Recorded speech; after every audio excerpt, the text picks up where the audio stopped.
బులెటిన్లో మరో breaking news చూస్తున్న టీపీసీసీ ఆధ్వర్యంలో చలో రాజ్భవన్ నిర్వహించాలని కాంగ్రెస్ పార్టీ నిర్ణయించింది. అమెరికాలో అదానీపై కేసు, మణిపూర్ అంశాలను నిరసిస్తూ ఉదయం 11 గంటలకు టీపీసీసీ అధ్యక్షుడు మహేష్ కుమార్ గౌడ్ ఆధ్వర్యంలో ఈ చలో రాజ్భవన్ కార్యక్రమాన్ని నిర్వహించనున్నారు. నెక్లెస్ రోడ్లోని ఇందిరాగాంధీ విగ్రహం వద్ద భారీ జన సమీకరణతో రాజ్భవన్ వరకు ప్రదర్శనగా చలో రాజ్భవన్ కార్యక్రమాన్ని నిర్వహించనున్నారు. ఈ ప్రదర్శనలో సీఎం రేవంత్ రెడ్డి, ఉప ముఖ్యమంత్రి బట్టి విక్రమార్క, ఏఐసీసీ ఇన్ఛార్జ్ దీపదాస్ మున్షి, మంత్రులు, ఎమ్మెల్సీలు, ఇక ఎమ్మెల్యేలు, సీనియర్ నాయకులు పాల్గొన్నారు.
బ్రేకింగ్ న్యూస్ చూస్తున్న టీపీసీసీ ఆధ్వర్యంలో చలో రాజ్భవన్ నిర్వహించాలని కాంగ్రెస్ పార్టీ నిర్ణయించింది.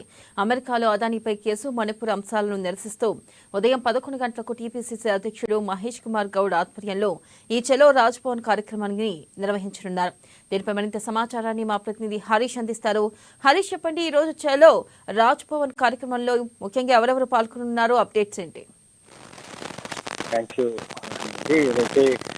గౌతమ్ అదానీ ఆర్థిక అవకతవకలకు సంబంధించి కూడా ఈరోజు కాంగ్రెస్ పార్టీ పెద్ద ఎత్తున నిరసన వ్యక్తం చేసేందుకు సిద్ధమైంది. టీపీసీసీ చీఫ్ మహేష్ కుమార్ గౌడ్ ఆధ్వర్యంలో ఈరోజు చలో రాజ్భవన్ సంబంధించి కార్యక్రమాన్ని కూడా ఈరోజు కాంగ్రెస్ పార్టీ శ్రీకారం చుట్టింది.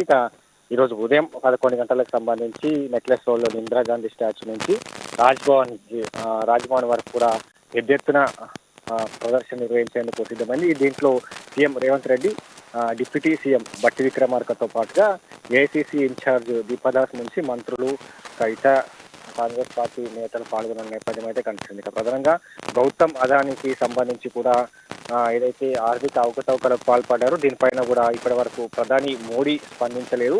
కాంగ్రెస్ పార్టీ సంబంధించి ఇప్పటికే దీనిపైన పెద్ద ఎత్తున ఆందోళన చేస్తున్న నేపథ్యం అయితే కనిపిస్తుంది. ఎందుకంటే గౌతమ్ అదానీకి సంబంధించి ఆయన పైన అమెరికాలో కేసు నమోదైంది. ఆర్థిక లావాదేవీలకు సంబంధించి కూడా ఆయన అమెరికా ఇన్వెస్టర్లను మోసం చేస్తూ గ్రీన్ ఎనర్జీ పేరుతో భారతదేశంలో పెట్టుబడి పెట్టేందుకు సిద్ధమయ్యారు. దానికి సంబంధించిన పెట్టుబడులకు సంబంధించి అక్కడ ఇన్వెస్టర్లను ఏదైతే తప్పుడు పత్రాలను చూపిస్తూ కూడా ఆయన ఇన్వెస్టర్లకు సంబంధించి కూడా పెట్టుబడులను రాబట్టేందుకు ఇక్కడ భారతదేశానికి సంబంధించి అధికారులకు సైతం ఆయన లంచాలను ఆశ చూపించినట్టుగా కూడా ప్రధానంగా హిడెన్బర్గ్ సంబంధించి కూడా గతంలో దీన్ని వెలికి తీసిన నేపథ్యం కావచ్చు, దీనిపైన అమెరికాలో కేసు అయిన నేపథ్యం అయితే కనిపిస్తుంది. అయితే ఒకవైపు ఇంత ఆర్థిక అసమానతలకు దిగజారుస్తున్న కేంద్ర ప్రభుత్వానికి సంబంధించి కూడా అదాని పైన కూడా ఇప్పటి వరకు ఎట్లాంటి సంబంధించిన కేసును నమోదు చేయాలో దీనిపైన కూడా జేపీసీ వేయాలి, జాయింట్ పార్లమెంటరీ కమిటీ వేయాలి, దీనిపైన